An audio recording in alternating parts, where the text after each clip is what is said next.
Dito, tignan nyo yung gilid dito. Dito na sila nagsusunog ng basura nila. Ayan, isa sa mga ano dito, kailangan aksyonan. Ito. Dito si nanay, dito na naglalaba.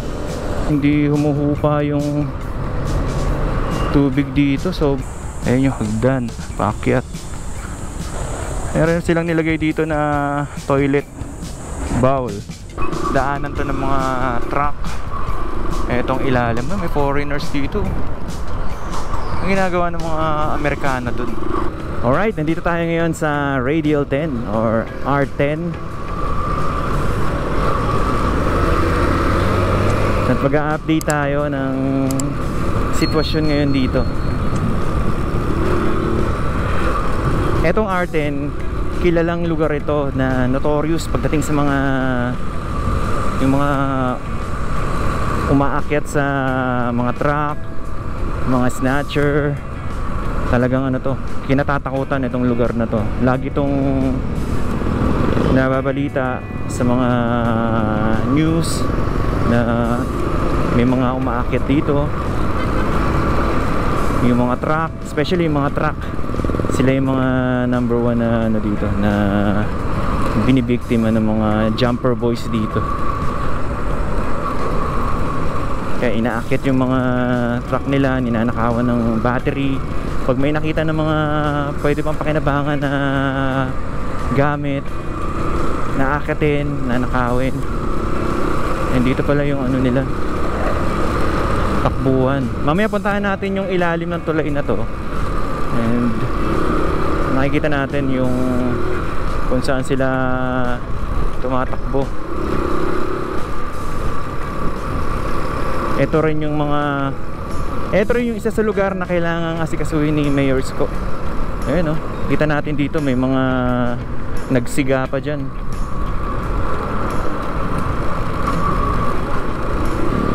Okay, so kaliwa tayo rito.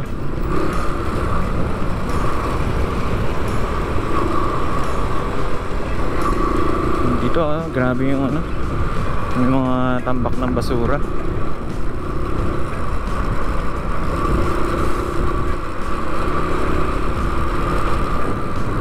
Ayan, dito sa kanan makikita natin yung mga truck na bumabiyahe. Itong mga biyahero dito, papunta yan ng port.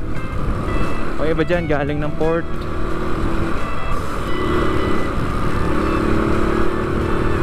Ito yung R10 na sinasabing notorious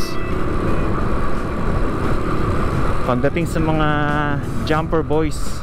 Yun yung mga umaakyat sa truck, nagbubukas ng mga pinto ng mga sasakyan. Dito, tignan nyo yung gilid dito. Dito na sila nagsusunog ng basura nila. Ay, makikita natin dyan, puro ano, puro mga itim-itim. So, napabayaan na rin itong gilid ng Mel Lopez Drive. Ayan, puro sunog yung ano, yung gilid. Diba delikado rin yan? Yung mga nagsusunog dito, ayun sa mga poste oh. Ito oh, puro itim.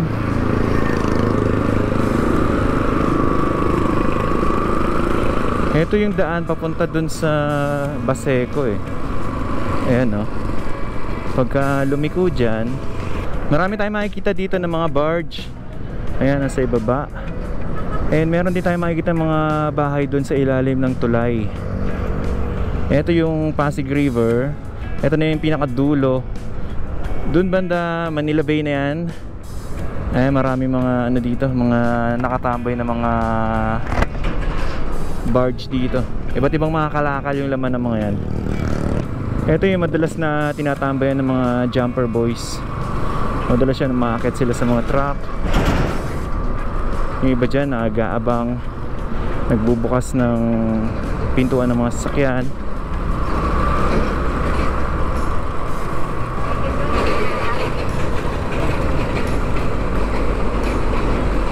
Ayan, isa sa mga ano dito, kailangan aksyonan. Ito dito si nanay, dito na naglalaba. Yung mga ano nila, damit, nandiyan na nakalagay sa gilid. Tapos meron lang silang maliit na kariton. So ito kailangan ma-actionan. Kaya siguro ganyan, may mga itim kasi dito na sila nagluluto. So dito sila nagdidingas ng apoy. At ito na rin yung nagiging kusina nila. Diyan, no? Kusina, and CR naman nila siguro dun sa loob.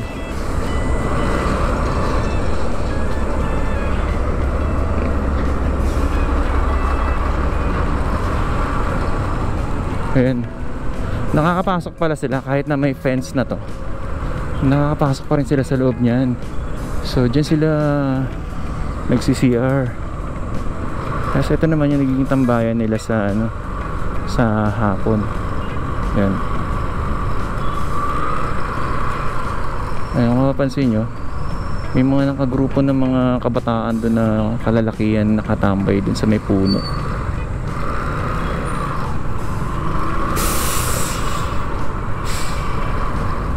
Paikot to.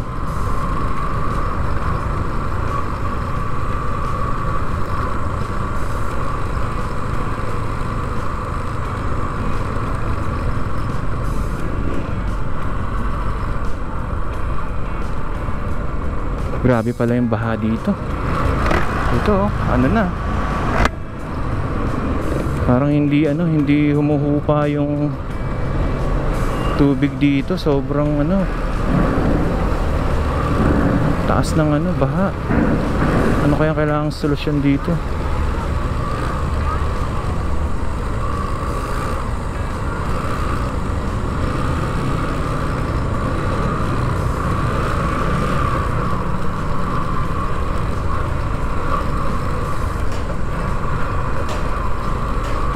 Parang ibang mga tumatambay dyan, mga rin mga pahinante ng truck or mga trabahador. Dito na sila nagbabahay. Ayun yung mga dito. May mga homeless na dito na nakatira.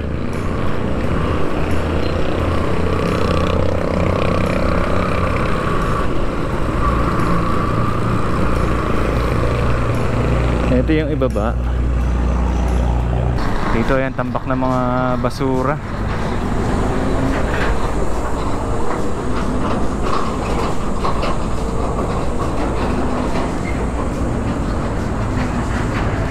Ito yung nagiging hideout ng mga jumper boys dito. Dito na rin sila tumatakbo. Ito yung ilalim. Ayun, may hagdan pala sila dito.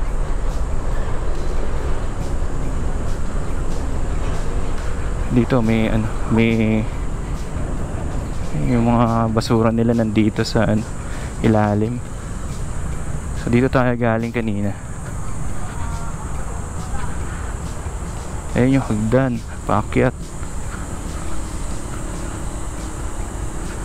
Yung iba doon, ang alam ko iba doon sa mga jumper boys, mga taga Tondo. Ito may dito, hagdan na pwedeng maging escape nila. Tapos ito yung baha dito, hindi na parang to nag-overflow na yung Pasig River dito, and dito na naipon yung tubig. So ngayon nga hindi umuulan, bumabaha. What more pa kaya kapag maulan? Baka sobrang taas na ng tubig dito. Baka hindi na makadaan yung mga sasakyan, kahit yung mga truck, baka hindi na rin makadaan. Sobrang taas ng tubig.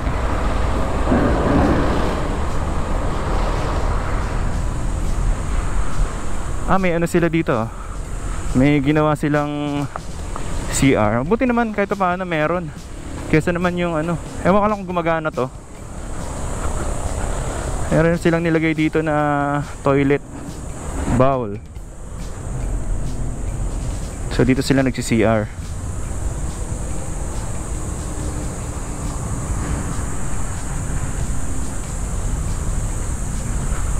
Kailangan siguro ayusin tong na to, tong ilalim ng tulay na to para maging maayos. Ayun, may mga nagbabahay dito sa gilid. Sana maano sila, matulungan ng government. Dito na sila nakatira. May bata pa.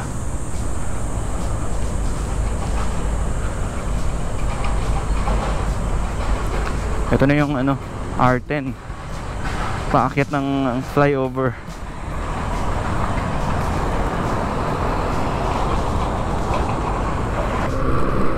May mga ano, mga bahay dito na sa gilid. Kaya pala umiitim yung ano, yung gilid kasi doon na rin sila ano, doon na rin sila nagluluto. Ito may mga makikita natin dito, yung mga informal settlers dito nandito sa left side. Dito talagang ano pa to, depressed area.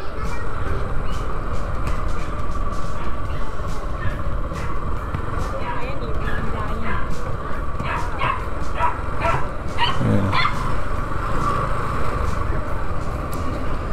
Talagang ano, patong-patong yung bahay. Nakakatakot pag nagkaroon ng sunog. Talagang ano, mabilis silang matutupok dito. Ito yung looban eh. Pasok tayo sa loob.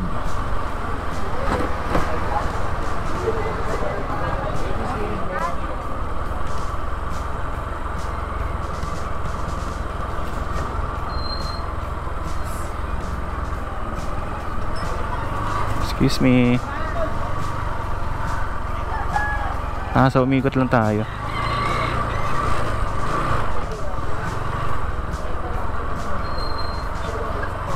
Ito yung ano, ito yung kanina sa bungad, yung dapat na ano, papasukan natin.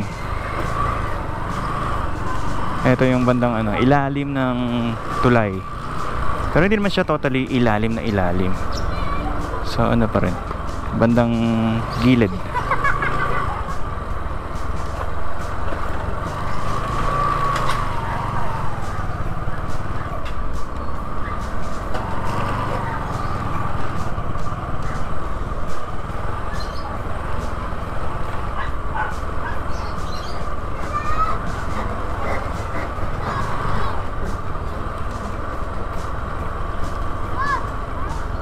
Barangay 286, Zone 26, District 3.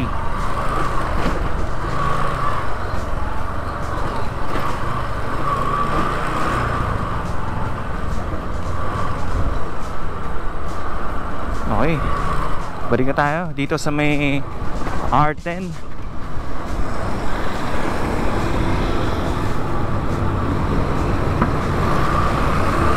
Mapapansin natin na dito sa Manila, parang ito yung pinakamaraming homeless na ano, na city dito sa Metro Manila.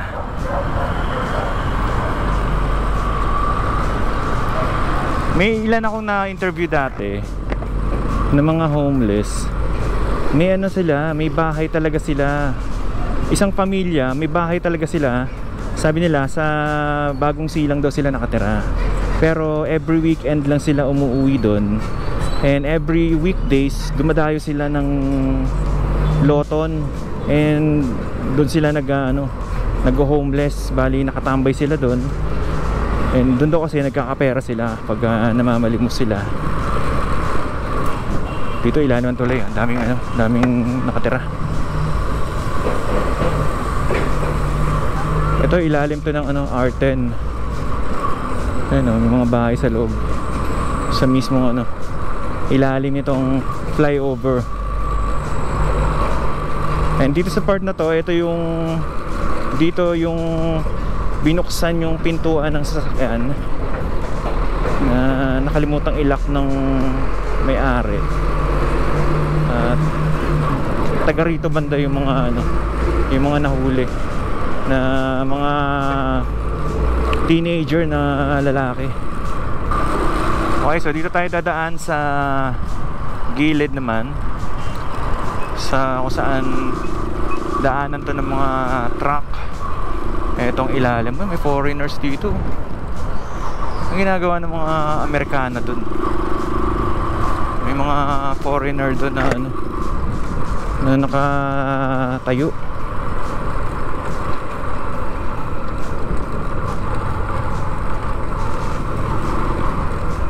Ito, grabing ano dito, sikip. Pag naka 4 wheels kayo, dapat hindi kayo dito dadaan sa ibaba kasi daanan ng mga truck to. And once na nadaan kayo dito, may iipit kayo, lalo na pag hapon, pag ano, yung labasan ng mga truck. Eh dito talaga yung ano, yung daanan nila. Kaya pag dito kayo napadaan, wala na, parang matatrap na kayo. Eh ano na, hindi na kayo makakadaan ng dire-diretso. Ito yung ilalim ng R10.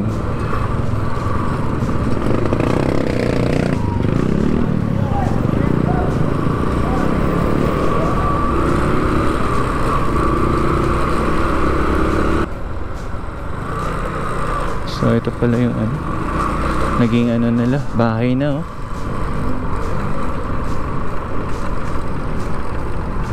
Dito yung mga barong-barong. Tapos kaya pala umiitim to kasi dito sila ano, nagluluto. Dito sila nagdidingas ng apoy. Ayan.